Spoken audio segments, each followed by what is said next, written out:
And welcome back to Live at the Blue Box here at B2C2. I'm Alil. I'm going to be hosting this. There you go. You can clap. We're going to be talking about toy collecting. And we have this weekend is a huge weekend for collectors because we have this weekend up at Kane County. We have the Kane County Toy Fair. But with me, I got Alphie. How you doing? So, Alphie, what I like to always ask collectors, because everybody gets into it a little bit differently. What was that first thing that you got that started you on this downward spiral of collecting? Collecting for me started probably about 5-6 years old. Obviously, I'm in that age bracket of the hardcore Star Wars fan. I'm 42 years old. All three of them came out when I was in elementary school. Oh, yeah. So, it started with the figures and then the vehicles. And then the posters, obviously, because, we used to draw, remember the coloring posters? Now, obviously, like, the majority of people who got toys back in the 70s, 80s, I'd say 80% of it is either destroyed or missing. You're right. Yeah. I've seen people unearth it, and it does not look pretty. And I think by the time 85 came out, no one touched Star Wars. It was all Transformers at the time. Yep, Transformers, He-Man, G.I. Joe. Right. The 3 3/4-inch G.I. Joe. And then you became a teenager, and you didn't do it anymore. Or you didn't tell people you did it Well, anymore. that's what was mean. I didn't tell him when I got to college. I didn't tell him when I was into the collecting thing. It was really weird. But it started with Star Wars, and in particular, it's two things. It's actually a C-3PO that I've had since I was 5 years old, and also this die-cast metal Millennium Falcon. Okay, so the ones that came on card?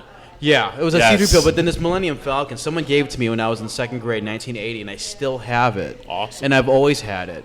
And I'm seeing it pop up at the toy shows that you mentioned tomorrow. And then collecting sort of kind of went into a lull for me, at least for Star Wars. But then I collected other things like skateboards, model airplanes and stuff. And then after college, I started collecting all kinds of stuff. Again, Star Wars.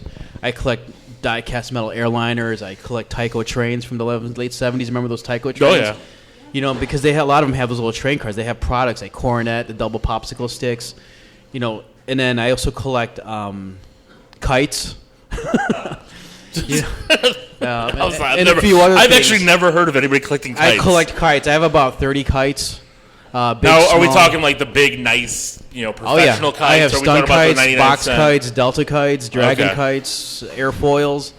But for me, my main form of collecting right now is still Star Wars. And it kind of revamped, obviously, in the late 90s with the Star Wars special editions. You guys remember those? It brought it all back, Everyone freaked out. Those little smidgens of new CG, which was fine at that. But then when the prequels came out, it was like, what the heck happened here? Yeah. So what I collect in particular... So the power of the Force. Power of the Force. Well, actually, in particular, what I collect... And I showed Rob this morning, because that's when we're talking about our friend's premiere at the Walkers Among Us, is the Micro Machine Galoob Action Fleet. I remember those. Yeah, it's basically the little vehicles are about this big. I was in radio school at the time, so we would buy these things, and then next, some of these were so low, the production numbers on some of these, like the TIE Defender, I bought for $20, but I'm seeing them on eBay right now for $300. Yep. I'm going, holy, but the reason why I collect those is because they're easy to collect and they're easy to store. I have a huge display case with all this stuff, and that's sort of the base of it. And then a lot of those Power of the Force action fleets come with those little figures, and that to me is my figure collection, because I don't have all the big figures, a lot of them, because they're really big. So that's my collection. Then obviously then the other stuff just kind of goes hand in hand with that. So as a collector, because I don't want to say I'm anti-collectible, but I open up everything I buy. I hate the people who have them in box pristine. I open them, I display them, and then I kick myself in the butt when I see that they're going for 5-10 times the value.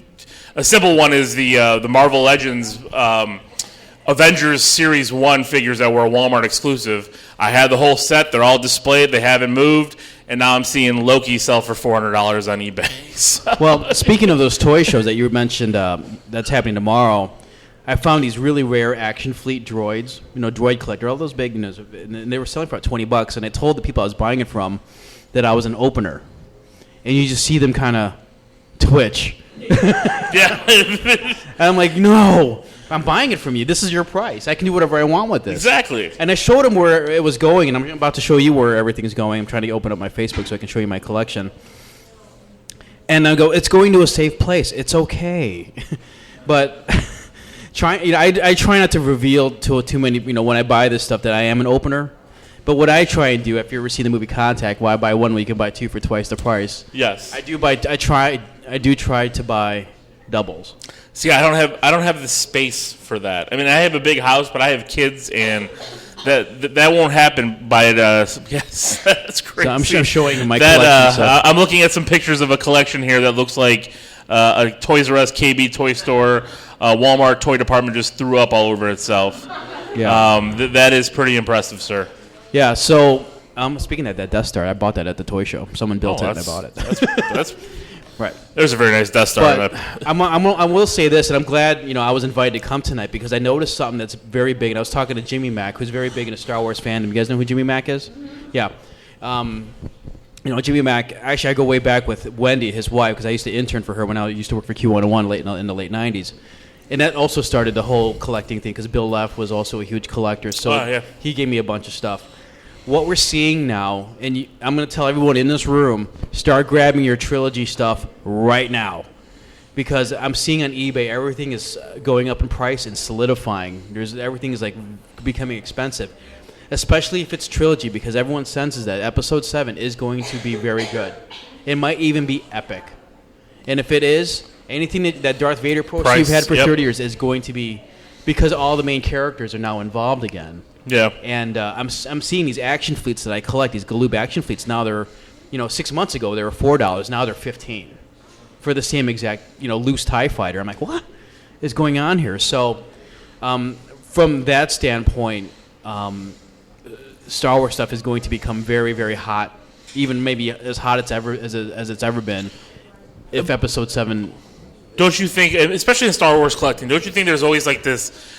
I guess this calm before the storm, like you're saying here. Right. Because Absolutely. I think the same thing happened with Phantom Menace. Mm-hmm. Because all of a sudden, everything that came out in the 80s, everybody was looking for the ones with the figures with the coins. Everybody was looking for everything that was right before that you could find in the bargain bin. And then a couple years before. And now it's going for 10 times the price. But then the Phantom Menace came out. Yes, believe me, I felt the Phantom Menace pain because that was the first time I went out and bought an entire line of figures mint, and kept them, and then found out that now they're worth $2 a piece. Oh yeah, and I paid $5-6 a piece. For them. Last weekend I was at the Star Wars Celebration 7 in Anaheim. Oh, you were in Anaheim. I was there. I was there. That's awesome. I was there, and the absence of prequel stuff, whether it be costumers or just merchandise, was very noticeable.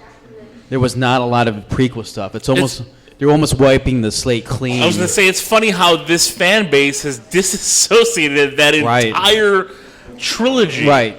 So anything prequel related is not going to be worth a whole lot on the collection world because they weren't. I'm going to speak for myself. I didn't think the prequels were great. No, they were terrible. I will admit, Phantom Menace was, to me, the biggest disappointment I ever left the theater. And the second one, it was okay. The second one was so like. The third one was the best out of the three. And here's what the funny thing is about the third one. My favorite part was the last 3 minutes. And that's it. Then that's it. Yeah, I agree. So. They have the third one. Return. No. Yeah, which was still good compared to that whole movie. My son was born the next year, and we're like, ooba. So the prequels were lackluster. Yeah, they really were, so. and they were over CG. The acting was really bad. I mean, obviously in the trilogy, the acting wasn't great, but the story was still very good, and there wasn't an emphasis on the CG. But yeah, at the convention, we noticed there was not a lot of clone troopers. There wasn't a lot of Padmes or Anakins. And I'm like, wow, everyone was wiping the slate clean because going back to what we just talked about, they weren't great. No. And Episode 7 is going to basically be what those three should have and could have been, in my opinion. And from what I'm seeing about what's going to happen in Episode 7, it's going to be it's not going to be cute. and it's not going to try to be funny. You know what? I don't want to. I wouldn't go there because I do think that some of it will be a little cute. Well, the BB-8, yeah, whatever. BB-8. He looks all. My son, he's 4. Every time he sees BB-8, he goes, "Aww." But from what I'm seeing, though, episode 7, something very bad is going to happen, and they have to go. You guys want some pseudo spoilers? I was never told directly, but this is what Star Wars fans are talking about. Luke Skywalker, at least at some point in this movie, is dark, and they have to go find him to go fight that one guy with that crazy lightsaber. So that's what happens. Something bad happens, some sort of catastrophic event, and they have to go find Luke. So they rally up the troops, Han, Leia, and that girl in the trailer who is supposedly going to be Han and Leia's daughter somehow. They have to go find Luke Skywalker. That's what I've been hearing. And I've been hearing very similar into that in the rumors because a lot of the spoiler art came out, and that's kind of what you get. You get something that, Yeah, like from Leia, what I heard, it was like Luke couldn't control his power. Right. And like it got so... The Force power got so strong with him that he had to go in hiding because he was afraid of what he can do and what he could do to other people. And then Leia somehow knocks him into, gets him back in gear somehow. Yeah. And then, because here's you notice from the trailer, when he touches R2-D2, he's all black, but he's wearing a white sleeve because he's still got good in him. Remember in Return of the Jedi, he was all black because he almost went. The Emperor almost got him. So... It's some pretty crazy stuff. It's all related. So that's great. Anyway, so back to collecting because I think Star Wars after the last couple of years has taken a change. The big thing with Star Wars collecting was the 3 3/4 inch figures. Right. And Hasbro has now introduced, which I'm in love with, their 6-inch Black Series line. And the reason why I love the line, I'm a Marvel collector first. Mm-hmm. I'm a little bit younger, right? So my like you said, Transformers and all that's kind of where I really came into my collecting. But I love the Marvel 6-inch figures, right? So when Star Wars put those out, I scooped them all up. I went crazy. And are you going to go see? When does that come out? Next week already? The Avengers. Oh, Avengers comes out. Yeah, that's not Marvel though. Next week. That is Marvel. Yes, that is Marvel. Okay. Yes, that comes out next week. Okay. So yes, I am already crazy and hyped. I already have tickets to 3 showings. Oh man, yeah. So, like Marvel, which has another huge following in its own, big things are going to happen. I think they're just going to keep happening now. Oh yeah. Disney's not stupid. No. No. So have you dipped your toe in the 6-inch line? No, I have not. I'm actually just waiting to. I haven't really been collecting the last year or so. I'm just looking for just trinkets of here and there. But I haven't really gotten to the whole figure thing just yet because I don't have the space for it. No, well, I saw. Believe me, I've seen your photos. So, well, if you do get in the 6-inch line, I recommend it. Okay. Because they are amazing figures, right. And the Jabba the Hutt is one of the best pieces I've ever seen. Wow. And I'm telling you, I'll have to take a look at that because I really have not been looking at that stuff, and this stuff's in the stores now. Yes, it's in the stores now. You could actually go to Walmart right up the road here, and you can find that Jabba for $40. Really? Yep. Really? Am I opening up a new door here? No, I'm gonna go spend tomorrow at $80 on an unopened Megatron. I will say this. So speaking of collecting, I have friends of mine that do collect Transformers, all vintage. The new Transformers don't transform very well. No, they're terrible. I like to buy the new retro ones and just keep them for display purposes. Right. But you're right, they don't. My son, because I bought some for my son because I knew he'll play with them. But they are the worst Transformers I've ever played with. You got to take limbs off and put them back in. I'm like, wow, these don't transform at all. Remember Starscream? Oh, yeah. Granted, he had his big, vertical stabilizer for ankles, but it still worked. No. And the big cone head that fell back. Remember that? The cone, those toys in the 80s were so ahead of their time. Right. It was ridiculous. And even if you look at like those 3 3/4 inch toys, even though you got like the G.I. Joe set, you got the ones where you can see the pins and the elbows and everything. That's what they're trying to hide now. Right. But you get less articulation. You can't do as much with them. They don't have the vehicles. They don't have the play sets. Right. And to me it's sad because that's kind of what I grew up with. I grew up with all these big play sets. And then Transformers suffered a little bit of PC. Remember Shockwave? Yeah. Was an actual gun. Well, yeah, and so was Megatron. That's why he was a Walter P. something, and they can't do that anymore. I'm like, wow, that just kind of takes away from everything. It really does. I can't have a Transformer Because the gun. Shockwave, which you probably see tomorrow, actually made a noise, you know, pew, pew, Yeah. pew, you know, and Megatron had, you know, the scope and everything, and they just don't make them. They really don't make them like they used to. They really don't, you know. Remember when, I clicked some Battlestar Galactica. Okay. Everyone who's probably older than, say, 38 remembers that the Battlestar Galactica Raiders and the Vipers used to shoot these little lasers like 30 feet until that one kid shot himself in the mouth and choked on the little laser, and it ended for everything. And then they never shot, and then it became fixed. That's what happened with Boba Fett. Remember, it had the rocket fire. rocket Yeah. fire, and then they fixed it, and it wasn't worth as much. But and then it really came to a cusp in 1988, and I remember this, and it happened here in Chicago. Teddy Ruxpin. Remember Teddy Ruxpin? Oh, yeah. Who was chewing on that kid. Well, why are you sticking your fingers in the mouth? You know, I mean, accountability. What are you doing? You know? Yeah. Right. Chucky. Right. Yeah, so then they decided to make Child's Hi, Play. I'm Teddy and- Ruxpin. You know, and the kid members, like, it wouldn't stop chewing on the kid's hand, and he got mangled up or something. But you don't realize when you go to like C2E2, which is going on right now, and Comic-Con, collecting is huge. You know? It is to the point of it's kind of sad for me because I go to these places and I can't find anything that to me is worth buying because everybody has jacked up their prices to an ungodly amount of money. Like I go in there and I'm like, this figure is still on the shelves at the store, and now you want $50 for it. Oh, it's crazy. And it's sad, and that's kind of why I had a booth at the King County. Oh, you had one before? Okay. Yeah, 2 years ago because I was trying to get rid of stuff, and I'm like, maybe I want to be this toy guy. Maybe that's who I should be. And it was a good day. Everybody who came by me said I was selling things reasonably priced, but then I'm looking at the person next to me selling the same thing I am for almost double. Right. And I'm like, and then they sold their thing, and I'm like, did I do something wrong? Am I losing money here? But right. It's just sad that which is I blame the internet. Right. It's all the internet. Everything on Everything's eBay the internet's is- fault. I'm waiting for a semi-pseudo like collapse of the grid. Just the internet. Let's go back to the 90s. 1995, where I can go back and buy toys. Right. No internet. No, there's like No internet. No more No, Facebook. I need to stream Netflix. No more eBay. I need to watch Daredevil again. You know, my cell phone. You walked over. The cord with the phone. I'm gonna walk around with it. Yeah, there you go, the big bag phone. Oh yeah, with the big. What was it? What was Zach's last name from Saved by the Bell? Zach Morris. Yeah, is it the Zach Morris? The Zach Morris we call it. The big, preppy. The big, that big Motorola brick phone. Yeah. That's a collector's item. Yeah, everything's become a collector's item. So, can I ask the audience a question? Anyone collect anything that's kind of odd, strange, weird? Severed. All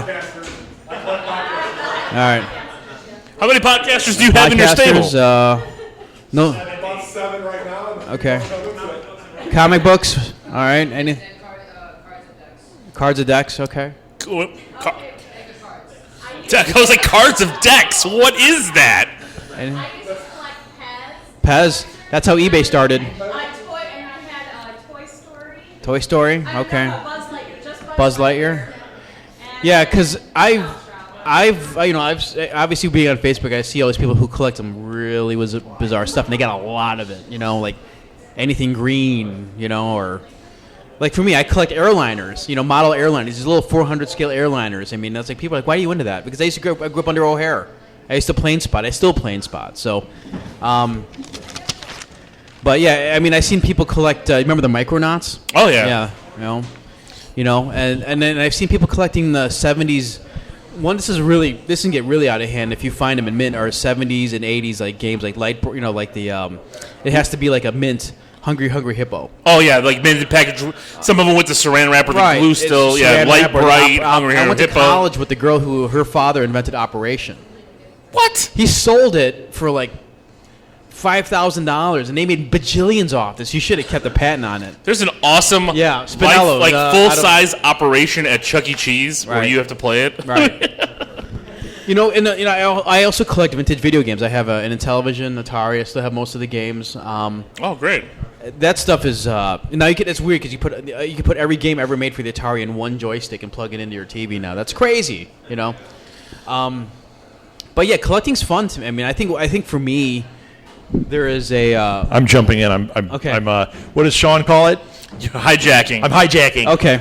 Because I didn't talk about this, but I collect the same thing. I've got the same problem. Okay. Lots of toys. You Lots got of more video than that, games, this is lots the of problem. stuff. Well- Podcasters, all of it. But we've actually been through the process of selling a lot of it off. Oh. So like all those old video game systems. No, I've sold a lot, and there's Okay. still a lot left. But I was I met Rob Bruce, the guy from Comic Book Men, yesterday at the Comic-Con, and I was talking to him about it, and I said, yeah, man, I'm in the process of like thinning it out. And he goes, that's what's great. He goes, nobody understands that. I thin mine out, and then you just get to buy more. I'm Right. like, yeah, man. You know, I think for me, and I think you guys all agree, for me, it's an emotional connection to my youth. You know, especially Star Wars, you know, with being youth. And I think there's some sort of, like, deeper, it's not just, hey, I like to collect stuff. Yeah, there's that. There's an emotional connection. So it's hard for me to sell things. You know what? I can't sell the original Star Wars stuff I Right. have, and I've got, like, almost all of it, including Right. the base before the figures came out that you got from Sears. Right. I haven't got that thing, Oh, man, wow. with the cardboard. Wow. And I can't let it go. But No. the Power of the Force stuff, no problem. No problem. No problem. I do have the complete set of Tick toys. Oh, wow. I cannot let go of those, including Dinosaur Neil, which is impossible to get. Right. So, yeah, you're making fun of me over there, Lil. That's fine. Don't tell me you have a Stretch Armstrong in there somewhere. No, you know what? I did. Because you know, everyone I know that had when the arm came off and that goop came out. Yeah, that's what happened. The goop came out. corn syrup. And it had a thing you could put a Band-Aid on it to protect it, but I went through those, and Right. eventually I'm like, You know this what- thing is starting to turn into a rock, so. The good ones that they had, those are the superhero ones. Right. Those were ones going for tons of money. Right. Really? They had I didn't know they did superhero They had a ones. Superman one, and I think last I saw him, because I watch everything. I don't I know know. what it is. I watch all toys. Like I'll troll the eBay just to see what's going on, Right. what's selling for what, and they did a $10,000 Superman that was with bids on it. Wow. It was in the box. The box was in out, but it was going for over $10,000. Do you guys remember the Godzilla? You know, and then it wouldn't be worth With it. the fist? But it didn't know that. Yeah. You it know, was- if it didn't have that lever in the back, it was like worth nothing. Right. But- I have that. oh, you do have that. And then remember, I have that, and I have the giant Shogun Warriors Right. that came out at the same time. I had Mazinga. They show him on Goldberg's. He's got one in wow. his room, and every He time I'm like, does. I had have that one. I had love Mazinga. that show. Mazinga had the ship that came out of the guy's head. See, I don't remember the names. I had 3 of them. And yeah, there's 3 of them, and one of them, the one I had the missiles. Yep. Came out of the fingers, and then you lined them all the missiles on the side of the leg, and then the fist would come off. Yes. And the Godzilla is the greatest. In fact, I talked to Alil last year. I wanted us to do barbecue competitions, and I was going to put that toy on the barbecue stand as our mascot. Wow. I mean, who would do that? Wow. Awesome. Only geeks. All right. Awesome. And I have the big alien, too. Oh, wow. The big alien school. Yeah, but you know what? The back piece breaks on him, and mine had Right. broken, so he's worth nothing. Nothing. But Wow. it's awesome. Wow, it's crazy, though. Sorry to hijack. No, that's fine. Hijacked. No, but, you know, I can go all day on collectors. But I think another thing is, like, my kids are starting to collect. You Yeah. know? I mean, that's just my nature. I think you are, too. And you collect all. You don't just collect one thing. No, you collect everything, and then you're right. Like I got kids too, and they're in it.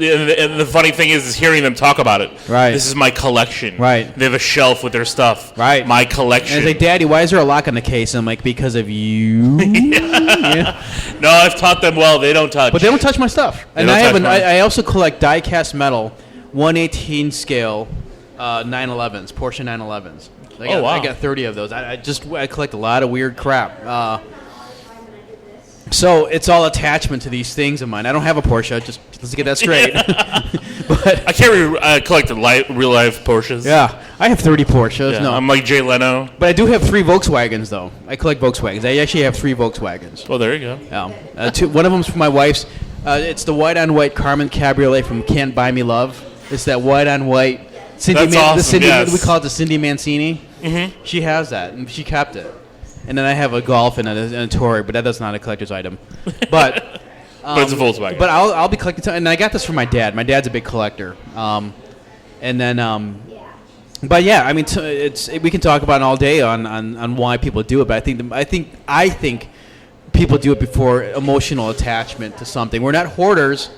That's No, that's a whole no. other issue. Yeah, no, definitely. But I think for me, it stems off from just hanging on to something that's tied to something very emotional, which is my youth. You know, so you get it. Oh, I do. You absolutely get it, right? Okay. I do. Okay. Because that's all I've got. It's all my youth. Right. I'm reliving what things I couldn't get when I was a kid. Right, and now we can afford to buy that back stuff up. You know, like Yep. going back to the whole Tyco train thing. I sold my whole set back in the late '80s for a Tony Hawk skateboard, which is actually worth about $1,000 right now. I was gonna say that Tony Hawk is probably. Yeah, it's the very first edition of the Tony Hawk. It's a die cut Tony Hawk. Yeah, I got a picture of it. So my mom still to this day says, "Oh, I can't believe you sold that. Why'd you sell me, Mom? This skateboard is worth 10 times what that train set is." But that's that being said, I'm starting to buy back a lot of the train stuff. I want to expose my pain. This has come up in this room before. The neighbor up the street, when I was a kid, my parents, we were going to California, and they were like, "Oh, you got to sell some of your stuff out of the garage." It wasn't my dad that did it. He's a hoarder. My mom made me sell it. I sold a huge collection of Mego figures, and I mean, Yeah. I had everything. The only things I kept were the Star Trek and some of the Planet of the Apes, but I sold all the superheroes and everything for 25 cents a piece. That's the first year Tony Hawk. Yes, that's 1983. horrible. Want to hear what's worse? So we move worse- into the house. worse- We move into the house where I grew up, right? The woman whose kid bought them comes down. She's like, "Are you the boy that grew up here?" My son bought all these figures. I'm like, "The Mego figures. Yeah, I'm aware." And then she breaks my heart. She's like, "He loved them. He still has them." I'm like, "Son of a gun." So at least they got loved. Does he want to give them back? But yeah. So yeah, Mego figures, man. I would take those today. I agree. If I can go back and collect one line, it would be the Mego figures. Wow. The giant Shogun Warriors and the big Shogun Godzilla. Warriors, you know, in that little thing of magic sand. Okay, maybe not. Magic. You have 30 different ones, Whoa. right? You know what? I wish. You know what I would have kept were those water games, the Fisher Price with the rings and stuff. Oh, yeah. Yeah, you know.